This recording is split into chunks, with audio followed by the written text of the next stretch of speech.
Hello students, स्वागत है आप सभी का भगवान महावीर इंग्लिश एकेडमी स्कूल की तरफ से चल रही ऑनलाइन क्लासेज में, जिसमें मैं आपको इंग्लिश पढ़ा रहा हूँ। My name is Pankaj Kumar Swami और मैं 10 सालों से इंग्लिश पढ़ा रहा हूँ। तो आई होप आपको मेरे समझाने का तरीका बहुत अच्छा लगेगा, इंटरेस्टिंग लगेगा और आप सभी इंटरेस्ट लेकर और इंग्लिश सब्जेक्ट को मेरे साथ में सीखेंगे। देखो बेटा, आज जो है अपनी क्लास 6 और 7 के लिए मैंने एक कॉमन टॉपिक दिया है। ये क्लास 6 और 7 के लिए बेटा, ठीक है। Sentence, what is meaning of sentence? क्या होता है बेटा सेंटेंस?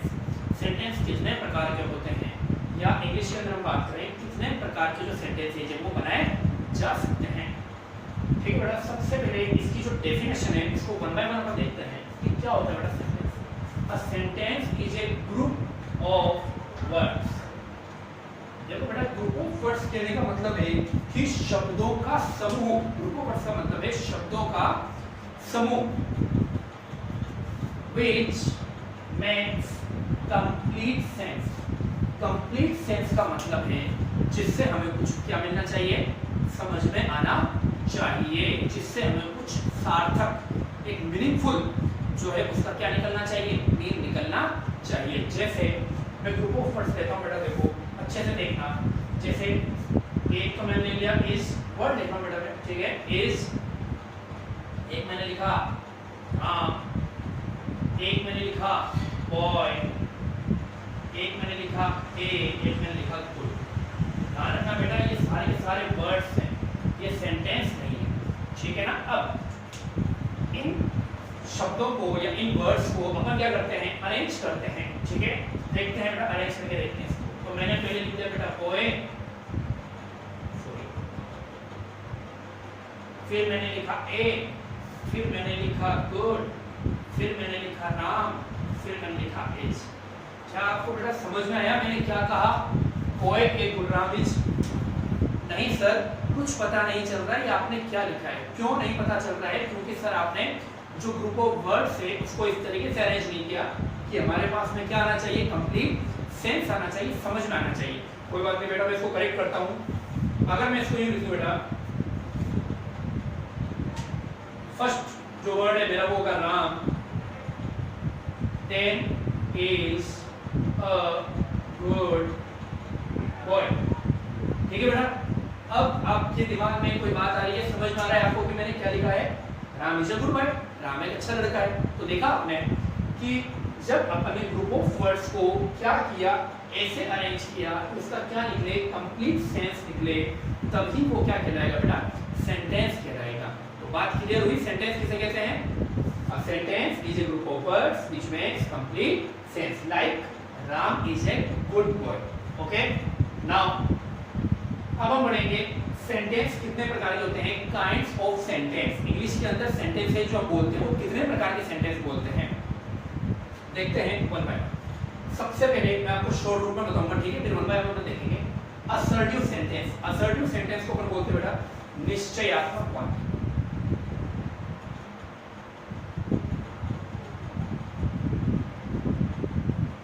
निश्चयात्मक वाक्य आपके इसमें लिखा हुआ है, मैं इसको बोलता हूँ स्टेटमेंट। अगर आप मेरी बात को याद रखें तो मैं इसको बोलता हूँ बेटा स्टेटमेंट सेंटेंस। तो बेटा स्टेटमेंट सेंटेंस क्या होता है? स्टेटमेंट सेंटेंस का मतलब ये होता है कि जहाँ पर जो है कोई काम नहीं हो रहा होता है। यहाँ पे क्या नहीं होता है, कोई काम नहीं हो रहा होता है, और अपन एक तरीके से स्टेटमेंट देते हैं कोई भी काम के लिए, ठीक है ना, एक स्टेटमेंट देते हैं। तो असर्टिव सेंटेंस या निश्चयात्मक वाक्य जो है वो वाक्य है जहाँ पर कि या तो अपन किसी बात को हाँ में बढ़ते हैं, जैसे राम एक अच्छा लड़का है, या फिर राम एक अच्छा लड़का नहीं है। तो बात आई समझ में? यहाँ पर जो है किसी भी प्रकार का कोई भी अलग जो है सेंस नहीं निकल रहा है, केवल और केवल ये पता चल रहा है कि राम एक अच्छा लड़का है या फिर एक राम एक अच्छा लड़का नहीं है। या यूं भी कह सकते हैं हाँ में या ना में जो अपन वाक्य करते हैं वो सारे के सारे असर्टिव सेंटेंस है, जो अपन ना तो अपन कोई किसी को कोई क्वेश्चन पूछ रहे हैं, ना कुछ, केवल अपन क्या करें, स्टेटमेंट दे रहे हैं। ठीक है बेटा, समझ में आ गई? स्टेटमेंट दे रहे हैं। अब देखो नेक्स्ट होता है इंटेरोगेटिव सेंटेंस। इंटेरोगेटिव को बोलते हैं बेटा प्रश्नवाचक। क्या बोलते हैं? प्रश्नवाचक। जब आप किसी से क्वेश्चन करोगे तो कैसा सेंटेंस होगा आपका? इंटरोगेटिव होगा। How are you, where are you going, ये सब क्या है? इंटरोगेटिव सेंटेंस है। आप कहाँ जा रहे हैं, आप कैसे हैं, वगैरह। Next imperative sentence. Imperative sentence क्या होता है? जब हम किसी को ऑर्डर देते हैं ना, सिट डाउन, शट अप, ये सब क्या है? इंपेरेटिव सेंटेंस, यानी ऑर्डर देना, किसी को सलाह देना, किसी को डांटना, ये सब क्या है?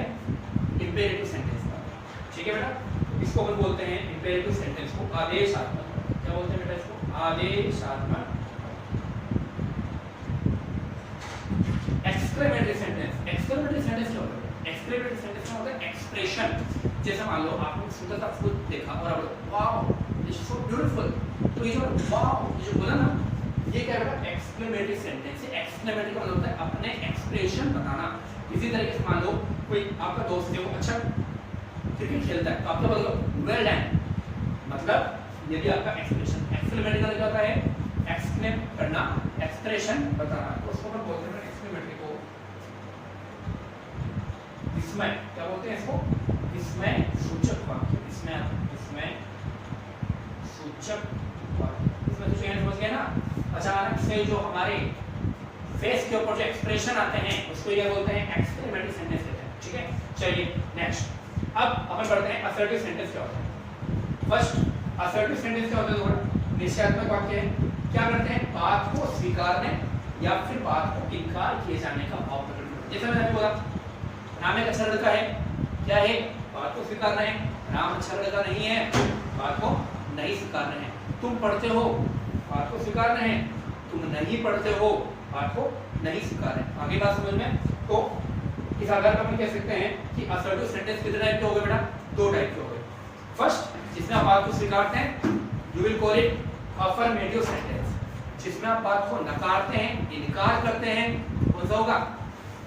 Negative sentence. ठीक है बेटा, अब असर्टिव सेंटेंस में देखते हैं अफर्मेटिव। जैसा कि मैंने बोला कि बात को स्वीकार जाने का जहां पर भाव प्रकट होगा वो कौन सा होगा बेटा?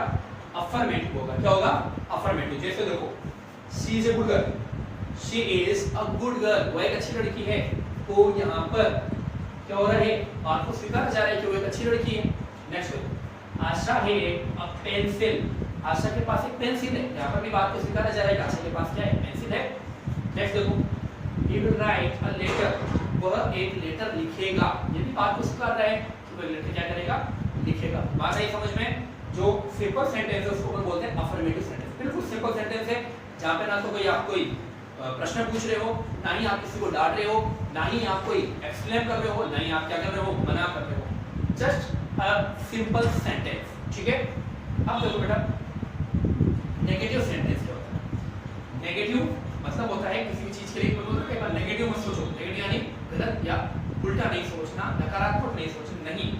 तो यहाँ पर याद रखेंगे अपन, यहाँ पर क्या करेंगे? किसी भी बात को करने के लिए इनकार करेंगे। आई डोंट नो, मैं नहीं जानता। मना कर दिया ना आपने कि मैं नहीं जानता। ये अफर्मेटिव है, नेगेटिव है? नेगेटिव। क्यों? क्योंकि इसमें नहीं का भाव है। तो याद रखेंगे जहां से किसी बात को इनकार किए जाने का भाव प्रकट होता है वो क्या होता है? आपके नेगेटिव होता है। जैसे देखते हैं सेंटेंस शी डज नॉट। देखो ना एक और चीज बता दूं, नेगेटिव सेंटेंस में हमेशा किसका यूज होगा? नॉट। किसका यूज होगा? नॉट का यूज। जिस सेंटेंस के अंदर नॉट का यूज हो समझ जाना कौन सा सेंटेंस है? Negative sentence. Okay, next she does not make a noise. मतलब इसका मतलब आवाज करना, चिल्लाना। वह शोर नहीं मचाती है। क्या रहा है? नहीं। और यहाँ पर वैसे देखो क्या है? नॉट। क्या होगा ये? नेगेटिव। इनकार कर रही है ना कि वो शोर नहीं मचाती है। They were not playing, वे नहीं खेल रहे हैं। क्या कर रहे हैं हम? इनकार कर रहे हैं खेलने से। नेक्स्ट देखो he will not help me, वह मेरी मदद नहीं करेगा। मदद करने से क्या हो रहा है? इनकार हो रहा है। आई बात समझ बेटा? जब इनकार का बोध हो तो क्या कहेंगे अपन? नेगेटिव सेंटेंस होगा।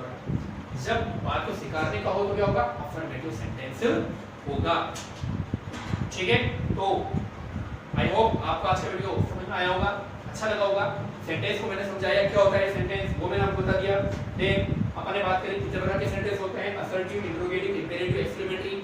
वन बाय वन एक एक चीज मैंने आपको क्लियर की कि कौन सा सेंटेंस जो होता है वो किस टाइप का होगा। फिर अपन ने बात करी असर्टिव की, इसके बाद अपन ने बात करी नेगेटिव की। कल मिलते हैं नेक्स्ट वीडियो में आपके नए टॉपिक के साथ। Thank you very much.